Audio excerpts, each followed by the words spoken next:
C'est l'heure de l'invité de la rédaction. Bonjour et bienvenue sur Médien TV. C'est fait, le Maroc vient de se doter du cadre juridique adéquat pour réglementer le financement collaboratif, encore appelé crowdfunding, un système qui permet de collecter des fonds, généralement de faibles montants, auprès d'un large public, principalement en vue de financer des projets dans les domaines de l'entrepreneuriat ou encore de l'innovation. Une levée de fonds également au profit de très petites, des petites et des moyennes entreprises.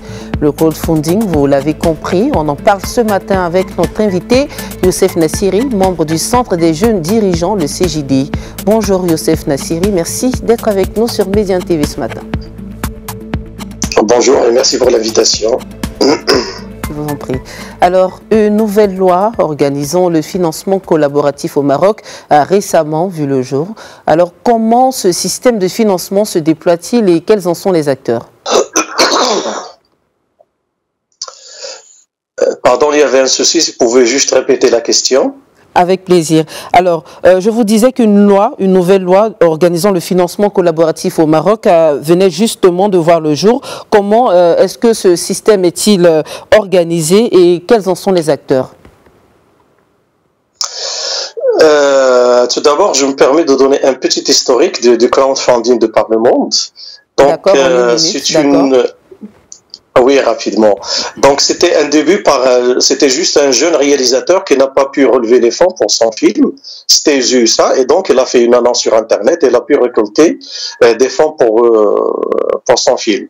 Et aujourd'hui, c'est un moyen, c'est un volume de financement qui dépasse les 35 milliards de dollars dans le monde, et principalement dans les pays asiatiques. Et on estime que dans quelques années, dans 5 ans, ça pourra atteindre les 200 milliards de dollars. Donc, pour vous dire juste, pour commencer, pour voir l'ampleur de ce créneau de financement qui commence à être beaucoup plus perçu et apprécié par les investisseurs et les porteurs de projets. Donc le Maroc, il est parmi les premiers pays en Afrique et au Moyen-Orient et dans la région MENA qui a instauré cette loi de crowdfunding. Donc le déploiement de crowdfunding, ça va être via des plateformes digitales par des entreprises qui doivent avoir la forme de SA ou bien de SARL avec un capital minimum de 300 000 dirhams. Donc, on sait que la SARL, c'est à partir de 10 000 dirhams, mais pour les plateformes de crowdfunding, ils doivent avoir un capital minimum de 300 000 dirhams. Et donc, c'est à peu près dans les 85 articles qui sont présents dans cette loi, qui régissent un petit peu le fonctionnement. Donc, c'est une intermédiation entre un porteur de projet, un concepteur d'idées et des investisseurs. Donc le financement, ça peut se faire sous 3 formes. Soit sous forme de participation dans le capital, soit sous forme de prêt, soit sous forme de dons. Et donc les 3 catégories sont réglementées dans cette loi. Il y a des articles qui sont bien définis, notamment sur le plafond de 10 millions de dirhams par projet et par an, qui peut aller jusqu'à 20 millions de dirhams par plateforme. Et d'autres articles qui vont être complétés par des décrets de la Banque centrale du Maroc. Entre le prêt, le don et vous avez cité un 3e moyen, quelle est la voie qui est la plus prisée ici au Maroc? Je crois que ici au Maroc, on a commencé à avoir l'émergence des business angels. Donc, ça va être, dans mon humble avis, ça va être principalement des participations en capital. Les dons, on en aura, mais ça va être via des institutions ou bien des entreprises dans le cadre de leur programme responsabilité sociétale et la RSE. Et donc, pour moi, c'est principalement participation dans le capital. Deuxième lieu, je crois que ça va être beaucoup plus des prêts avec des taux bien beaucoup plus inférieurs que les taux bancaires. Et en 3e lieu, on aura les dons. Donc, c'est participation au capital, les prêts, et par la suite, ça va être les dons. Alors, parler de crowdfunding ici au Maroc, ça revient à parler d'abord de son cadre juridique. La loi 1518 vient d'être publiée dans le bulletin officiel, comme je l'ai annoncé il y a quelques instants. Quelles sont les nouveautés que cette loi apporte au financement collaboratif au Maroc? Cette loi apporte une nouveauté primordiale et vitale, c'est qu'il n'y a pas d'intermédiation entre l'investisseur et le porteur de projet. Pardon. Et donc, ça d'une part. D'autre part, il y aura des taux beaucoup plus intéressants que les taux bancaires, parce que sinon, l'entrepreneur ou bien le jeune porteur de projet, il va faire appel aux banques. D'autre part, on nomme cette fameuse garantie et caution personnelle et les garanties que demandent souvent les banques. Donc, c'est que ça va être un lien direct entre le porteur de projet et l'investisseur, et surtout, ça va donner la possibilité à la masse d'investir dans des projets. On sait que le Marocain, il parle beaucoup. On sait que aussi l'autre critère que le taux de bancarisation il reste relativement modeste et moyen au Maroc. Donc ce nouveau moyen de financement, ça va permettre à monsieur tout le monde, à monsieur lambda, d'investir dans des projets et donc quand on dit investir dans les projets, donc ça va passer par une plateforme digitale, et donc obligatoirement la personne doit être bancarisée. Donc ça va aider aussi à améliorer le taux de bancarisation des Marocains. Ça va permettre à monsieur tout le monde d'investir dans des projets, même s'il n'est pas entrepreneur, mais il a une certaine liquidité, donc il vaut mieux qu'il investisse dans des projets. On sait aussi que le sens du Marocain, il est dans l'entraide, il est dans l'aide, et donc ça va permettre à beaucoup de Marocains de faire des dons à des porteurs de projets, notamment des petits projets, et ça va aider beaucoup à vulgariser et à encourager l'entrepreneuriat des jeunes. Alors, cette nouvelle loi qui vient d'être adoptée pour le financement collaboratif va permettre à un certain nombre de plateformes de pouvoir collecter des fonds dans le cadre de ce financement collaboratif, justement. Mais bien sûr, ça sera, j'imagine, avec des conditions. Quelles sont ces conditions ? Ah oui, il y a des conditions. Et parmi les premières conditions, c'est que la première des choses, chaque entreprise qui va mettre en place cette plateforme digitale, elle doit obligatoirement, par la force de cette nouvelle loi, avoir déjà un expert comptable accrédité par Banque El Maghreb.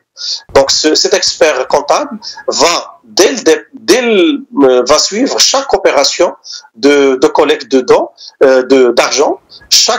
Il va suivre les échanges entre la plateforme, l'investisseur et le porteur de projet, ça d'une part. D'autre part, il y aura le contrôle de Banque El Maghreb sur les opérations ou bien sur les sociétés de capitaux. Donc, parce que n'oublions pas que quand on parle de dons, quand on parle loi bancaire, et donc le garant c'est la Banque du Maroc. Donc il y a des freins, il y a des barrières qui sont mises en place. Je vous donne juste un simple exemple. Quand il y aura par exemple un don, on peut pas. Si le don dépasse les 500 000 dirhams, il doit avoir l'aval d'abord de Banque El Maghreb. Et donc, c'est des choses pour éviter le blanchiment d'argent, c'est des choses pour éviter beaucoup de la fuite fiscale, etc. Donc, il y a des barrières qui sont mises en place, et il y aura d'autres, comme j'ai dit au début, d'autres décrets de Banque El Maghreb qui vont être beaucoup plus précises pour régir ce nouveau moyen de financement, parce que n'oublions pas qu'il faut protéger l'argent de l'investisseur. Et donc chaque investisseur doit avoir toutes les garanties possibles. C'est comme un dépôt bancaire et les garanties. Donc il y aura des textes et des décrets de Banque El Maghreb qui vont sortir incessamment pour mieux réglementer et cadrer ce nouveau moyen de financement. Youssef Nassiri, revenons un peu sur le contrôle qui entoure ces plateformes de financement collaboratif. Comment est-ce que ce contrôle va-t-il être mis en place ? Comme j'ai dit, le contrôle va être mis en place, c'est que cette plateforme, Banque El Maghreb, il aura accès à cette plateforme. Donc il y aura toujours le regard du contrôleur de Banque Maghreb. Il y aura aussi, comme j'ai dit, la contractualisation avec un cabinet d'expertise agréé par Banque Maghreb. Pas toutes les cabinets d'expertise comptables, mais les cabinets d'expertise agréés par Banque Maghreb. Donc déjà, ces deux éléments-là sont des éléments importants et des éléments qui vont permettre la garantie des investisseurs dans cet investissement ou dans cette plateforme. Quels sont les dispositifs au niveau de la loi qui permettront, par exemple, d'assurer la traçabilité des fonds, aussi bien leur origine que leur destination, notamment comment est-ce qu'on peut être sûr que cet argent ne provient pas ou ne finance pas d'actes terroristes? Je vous remercie pour cette question parce qu'il y a plusieurs articles dans la loi qui a été publiée dans le bulletin officiel. D'ailleurs, parmi les obligations de la plateforme, la première des choses que doit faire la plateforme de crowdfunding, c'est de s'assurer de l'identité du demandeur de collecte de fonds, de s'assurer de la faisabilité du projet. Et quand je parle de s'assurer, c'est de s'assurer physiquement, c'est-à-dire que il y aura des entretiens, il y aura des rencontres. C'est vrai qu'il y aura les dépôts des demandes de documents d'une manière digitale, et ça c'est bien spécifié dans cette nouvelle loi. Donc c'est au premier lieu à la plateforme de s'assurer de tous ces éléments-là, que le porteur de projet, il est bien existant, qu'il est bien un entrepreneur ou un porteur de projet et pas seulement quelqu'un qui veut exploiter cette situation pour arnaquer les investisseurs. Donc c'est une obligation des régisseurs de la plateforme. Ça d'une part. D'autre part, comme j'ai dit, il y aura ça se passe, la collecte d'argent et le transfert, ça va se passer d'une manière électronique, et donc c'est via des comptes bancaires.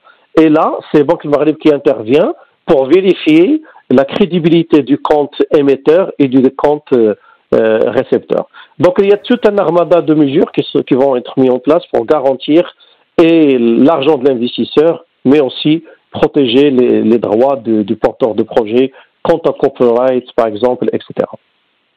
D'accord. Les jeunes sont au centre de cette nouvelle loi 15-18 portant sur le financement collaboratif.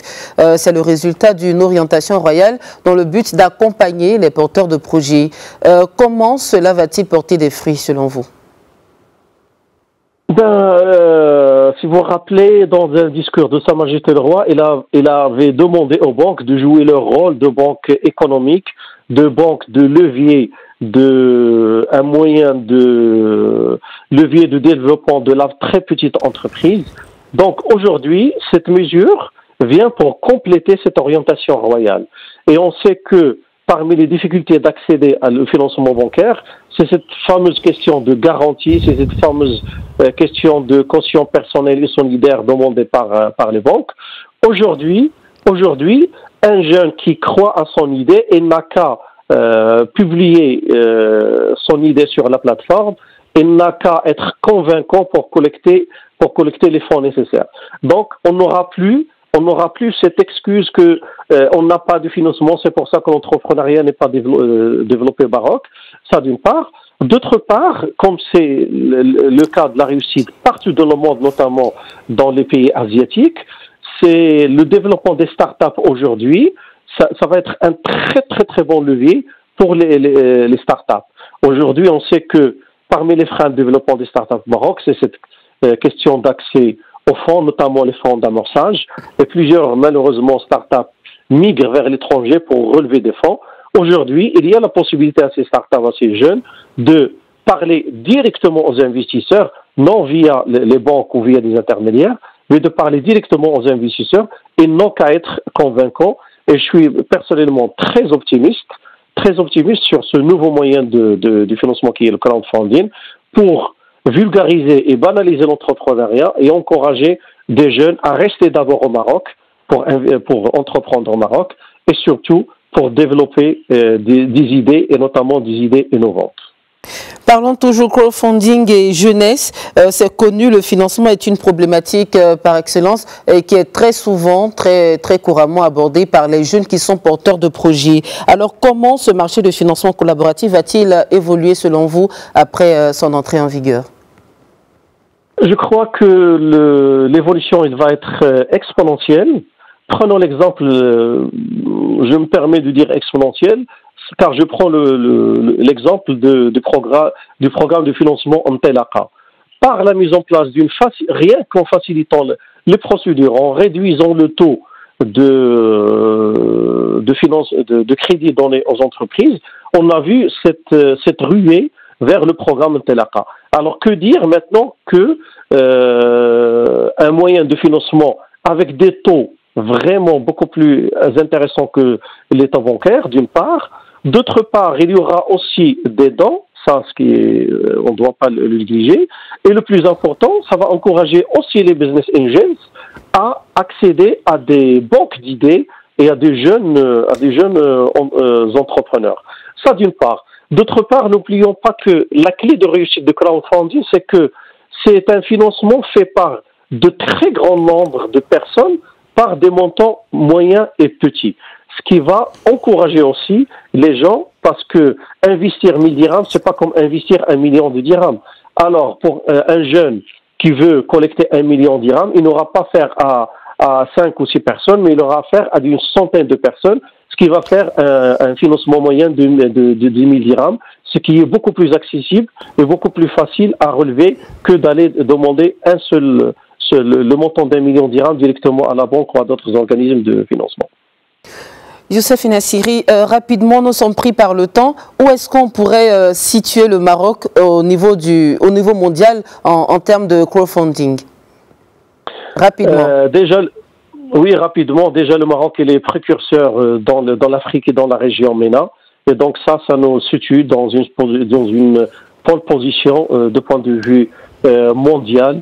Et je crois que c'est vrai que la loi sur la définition, le cadre juridique de définir une start-up, ça va encourager encore mieux à hisser le Maroc parmi les pays les plus innovateurs et qui ont mis en place ce moyen de financement. Donc je crois qu'on est sur la bonne position. Il faut juste, je recommande qu'on passe rapidement de donner un cadre juridique adéquat à la start-up marocaine pour qu'ils puissent bénéficier de ce moyen de financement innovateur. Merci Youssef Nassiri d'avoir éclairé nos lanternes sur la question du crowdfunding au Maroc. Merci à vous. Et merci également à vous, chers téléspectateurs, de nous avoir suivis. Restez sur Médian TV, l'info revient dans quelques instants.